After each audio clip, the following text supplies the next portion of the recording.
Eh bien, pour mieux comprendre, reportage en Israël signé Maël Benoliel. De l'extérieur, il n'y a pas de doute. Cet édifice est une synagogue située dans la localité de Matzliar, dans la périphérie de Tel Aviv. Une synagogue un petit peu particulière, puisqu'ici les fidèles doivent ôter leurs chaussures avant d'y pénétrer. Et à l'intérieur, c'est à s'y méprendre. Des tapis ont remplacé les sièges, car les Juifs qui viennent prier ici ont pour coutume de le faire à même le sol, en s'agenouillant et en se prosternant. Des rites qui ne sont pas sans rappeler ceux de l'islam.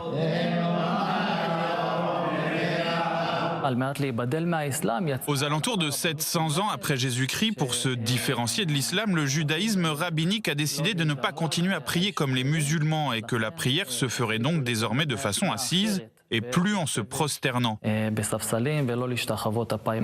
Bienvenue dans l'une des 10 communautés juives karaïtes que compte Israël, un courant du judaïsme reconnu par l'État qui s'oppose pourtant au courant rabbinique. Alors que ce dernier domine largement le judaïsme depuis plusieurs siècles, les juifs karaïtes auraient représenté jusqu'à 40% de la population juive mondiale jusqu'au Xe siècle de notre ère. C'est à partir de là qu'ils ont commencé à être considérés comme des hérétiques par les rabbins, qui ont cherché à les exclure de la communauté juive. Les juifs karaïtes ne représentent plus qu'aujourd'hui que quelques dizaines de milliers de fidèles, dont l'immense majorité se trouve ici, en Israël. Le consistoire nous rend la vie difficile. Les rabbins nous sont très hostiles jusqu'à aujourd'hui. Il s'agit d'une hostilité historique. Dans le judaïsme karaïte, les rabbins ne sont que des messagers qui interprètent la Torah au sens propre. Ils sont en fait les intermédiaires entre les fidèles et la Torah.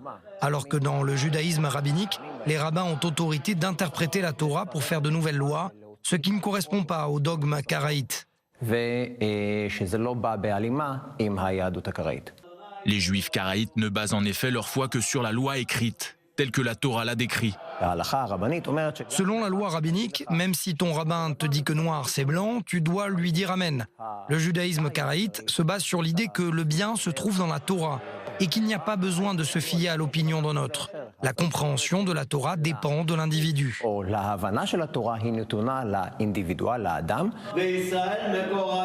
De son côté, le judaïsme rabbinique accorde davantage d'importance à la loi orale. Une loi orale interprétée par des hommes qui n'a donc rien de divin, selon le judaïsme karaïte. On peut tout à fait considérer le judaïsme karaïte comme le judaïsme originel, qui conserve les premières traditions du peuple d'Israël depuis toujours, jusqu'à aujourd'hui. Le judaïsme karaïte, c'est en fait le diamant dans la couronne. Alors que la plupart des juifs du monde entier célèbrent cette semaine Hanouka, la fête des Lumières, les juifs karaïtes n'allumeront pas de bougies cette année encore, puisque Hanouka est une fête d'institution rabbinique qui n'est mentionnée à aucun moment dans la Torah. Alors justement, les éclairages avec Lévana Zamir en plateau. Bonsoir, merci d'être avec nous.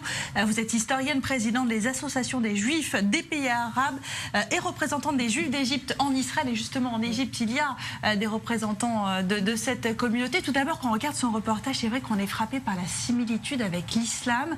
Comment on l'explique d'un point de vue historique ?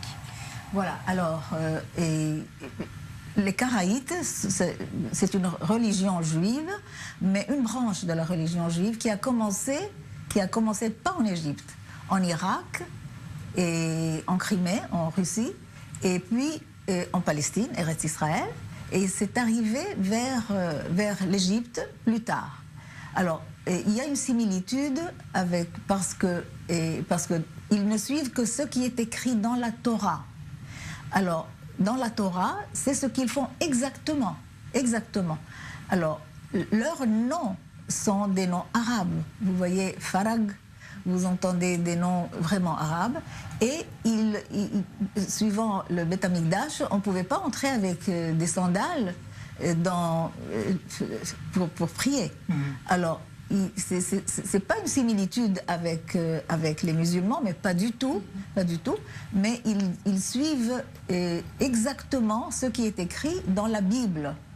tout ce qui est en dehors de la C'est-à-dire Bible. qu'on priait comme ça à l'époque du temple de Jérusalem. À l'époque du temple de Jérusalem, on ne pouvait pas entrer avec des sandales. C'était pas, on ne pouvait pas.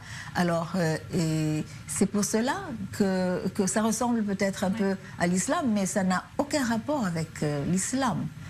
Et en Égypte, en tout cas, ils avaient non seulement leur temple à eux, ils ne pouvaient pas venir prier dans nos synagogues, les synagogues des rabbinites. C'était plutôt les Karaïtes qui ne voulaient pas s'assimiler aux Juifs rabbiniques.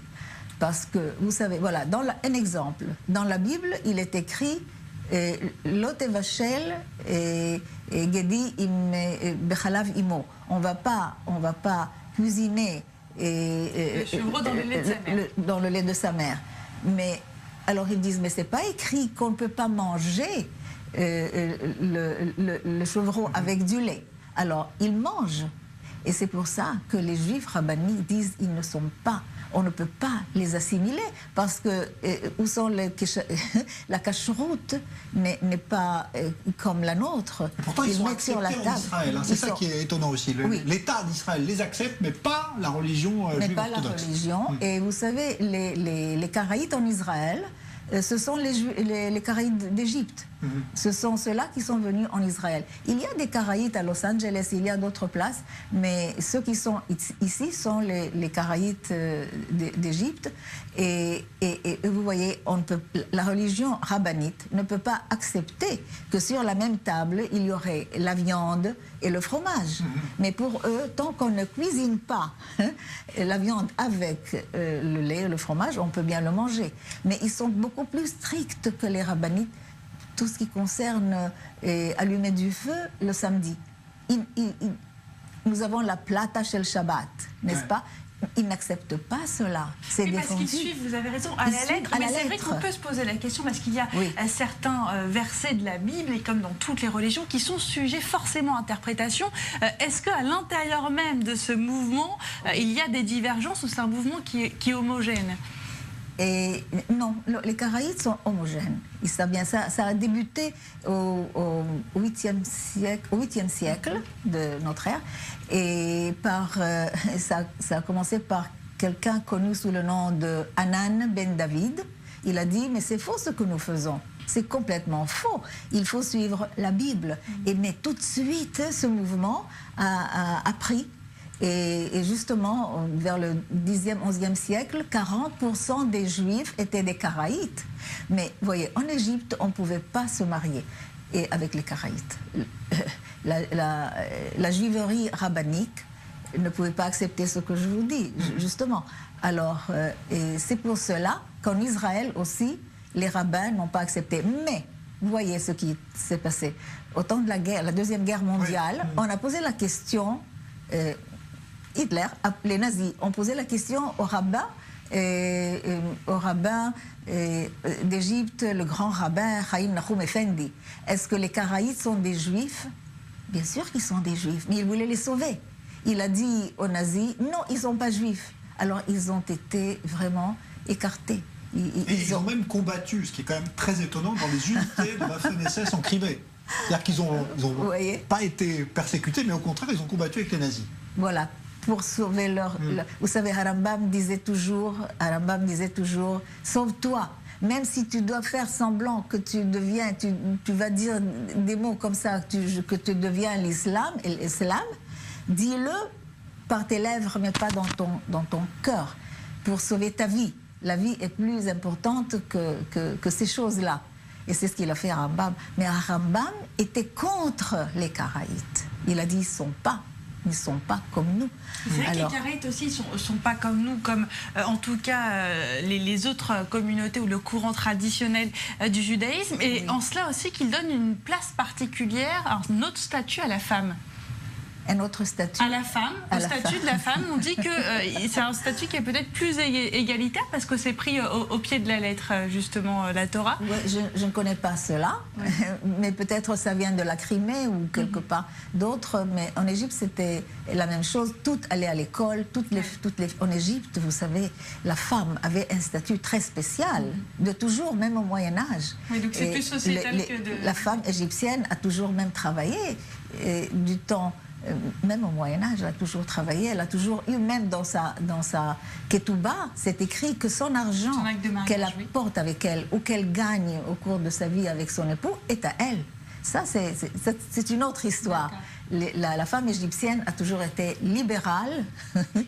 Même la non-juive était libérale. C'est une des raisons pour laquelle la femme égyptienne a jeté Morsi, les frères musulmans, parce qu'elle est libérale. Voilà, on parlait des femmes, justement, on va en parler dans un instant, parce qu'il y a demain une journée de mobilisation importante.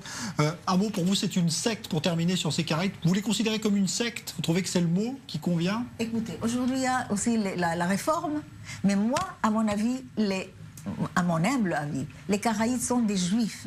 Il faut bien les reconnaître comme tels et en finir de cette histoire. C'est voilà, mon avis. En tout cas, c'était un reportage intéressant. Ça nous a permis, grâce à vous, Levana Zamir, bien de mieux connaître ce mouvement, on va dire, du judaïsme, cette branche du judaïsme méconnue, avec une histoire assez étonnante. Merci beaucoup. Je rappelle que vous êtes historienne, donc, et que vous présidez les Juifs d'Égypte installés en Israël. Les femmes, justement, on en parlait avec Levana Zamir, et demain, elles vont observer un mouvement en Israël.